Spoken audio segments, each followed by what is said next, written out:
Doctor NP Kuhadiya, chairperson સૌમ્ય charitable trust અને secretary Bhavnagar medical association. છેલ્લા 3 વર્ષથી અમે સ્વયં સ્તન પરીક્ષણ સ્વાસ્થ્ય સતર્કતાની બહેનોને તાલીમ આપી રહ્યા છીએ. અમારી આખી જ ટીમ ખૂબ જ સારી રીતે મહેનત કરી રહી છે. અત્યાર સુધીમાં અમે 2814 બહેનોને કૌશલ્યબદ્ધ તાલીમ આપી છે અને 832 બહેનોને અમે જાગૃતિ અર્થે માહિતી આપી છે. આ દરેક બહેનોના પાસેથી અમે જે રજિસ્ટ્રેશન ફોર્મ લીધા અને રજિસ્ટ્રેશન ફોર્મ લીધા પછી અમને જે માહિતી મળી એમાં બહેનોના જીવનમાં આવેલા સામાજિક, શૈક્ષણિક, વર્તણૂક સંબંધી ફેરફારો મોટાભાગે બ્રેસ્ટ કેન્સરના વધતા પ્રમાણ સાથે ખૂબ જ સારી રીતે જોડાયેલા છે. વૈજ્ઞાનિક રીતે પણ એવું સાબિત થયેલું છે કે જ્યારે મોટી ઉંમરે લગ્ન થાય છે, એક જ બાળક હોય છે, બાળક સાથે સ્તનપાન આપવામાં બાંધછોડ થાય છે, વિટામિન ડીની ખામી કે મોટાભાગે આપણા અત્યારે યુવતીઓ જ્યારે પણ બહાર નીકળે ત્યારે આખું શરીર ઢાંકીને બહાર નીકળે છે અને ખાસ કરીને શાકાહારી બહેનોમાં વિટામિન ડી માટે ફક્ત સૂર્યપ્રકાશ જ એક સારામાં સારું સ્ત્રોત છે, એનાથી એ અળગારે છે, જેના કારણે વિટામિન ડીની ખામી થાય છે. આવા એ ઉપરાંત નોકરી કરતી બહેનોમાં અને દરેક બહેનોમાં મહિનામાં 3 થી 4 વખત અથવા તો અઠવાડિયામાં 2-3 વખત જંક ફૂડનો ઉપયોગ અને આહારનો ઉપયોગ ખૂબ જ વધી રહ્યો છે. અને એની સાથે ગુજરાત રાજ્યમાં, ભાવનગર જિલ્લામાં અને ભાવનગરમાં સતત બ્રેસ્ટ કેન્સરના કેસોનું પ્રમાણ વધતું જાય છે. અગાઉ બ્રેસ્ટ કેન્સર જે મોટી ઉંમરે થતા હતા 60-70 વર્ષ પછી, અત્યારે હવે 20 વર્ષની ઉંમરથી બ્રેસ્ટ કેન્સર થવાનું શરૂ થઈ ગયું છે. નાની ઉંમરે થતા બ્રેસ્ટ કેન્સરો ઘાતક હોય છે અને એના કારણે જો એનું મોડું નિદાન થાય તો એ બેનનું જીવન અકાળે અંત આવે છે.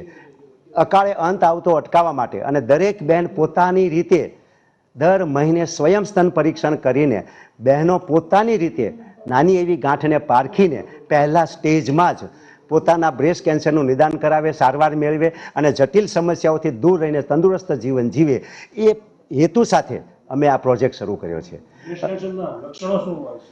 બ્રેસ્ટ કેન્સરના લક્ષણોમાં એક ગાંઠ હોય છે અને એ ગાંઠ ધીમે ધીમે વધતી જાય છે. એ વધ્યા પછી બગલની અંદર ગાંઠોમાં એ ફેલાય છે, ધીમે ધીમે શરીરના અન્ય અંગોમાં પણ ફેલાય છે. બગલની અંદર જે ગાંઠ થાય ત્યારે એને ત્રીજું સ્ટેજ કહેવામાં આવે છે.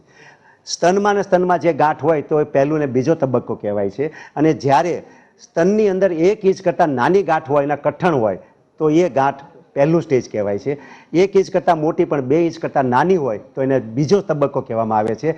આ ગાંઠ સાથે બ્રેસ્ટની અંદર નિપ્પલ અંદર ખેંચાઈ જતી હોય, બ્રેસ્ટમાં ખાડો પડતો હોય, મોસંબી જેવી ચામડી થઈ જતી હોય, લાલાશ આવતી હોય, નિપ્પલમાંથી સ્રાવ થતો હોય અને બગલની ગાંઠ ફૂલી જતી હોય તો એ ત્રીજું સ્ટેજ છે.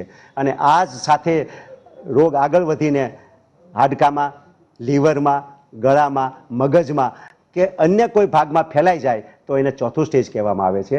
ત્રીજા અને ચોથા સ્ટેજમાં જ અત્યારે નિદાન થાય છે અને એ નિદાન થયા પછી પણ બહેનોનું જીવન ખૂબ જ દર્દનાક અને કદાચ અકાળે અંત આવનારું હોય છે. એટલે અમારો હેતુ એક જ છે કે પહેલા સ્ટેજમાં જો નિદાન થાય તો એ બહેનો સારવાર મેળવીને પોતાનું સંપૂર્ણ સ્વાસ્થ્ય મેળવીને જેટલી ઉંમર છે એટલું સારી રીતે જીવન જીવી શકે છે. બસ અમારે દરેક બહેનોનું નિદાન પહેલા સ્ટેજમાં કરાવવું છે, એટલે અમે આ પ્રોજેક્ટ ચાલી રહ્યો છે. દર મહિને અમે 125 જેટલા બહેનોને અમે તાલીમ આપી રહ્યા છીએ અને આ અમારું અવિરત કામ ચાલુ રહે. અને એટલા માટે આપ સૌના સહકારથી, આપ પત્રકાર મિત્રોની સહકારથી વ્યાપક પ્રચાર પ્રસાર થાય અને જે કોઈ દાતાઓ છે, CSR વાળા કોર્પોરેટ અને ઔદ્યોગિક એકમો છે, એ આ પ્રોજેક્ટને અમને આર્થિક સહાય આપે તેવી અમારી અપીલ છે. ફરીથી આપ સૌ મિત્રોનો ખૂબ ખૂબ આભાર અને આટલી સરસ અમને તમારા માધ્યમથી અમારા આ પ્રોજેક્ટને લોકો સુધી પહોંચાડવા બદલ હું દિલથી આપ સૌનો હર્ષપૂર્વક આભાર માનું છું. Thank you.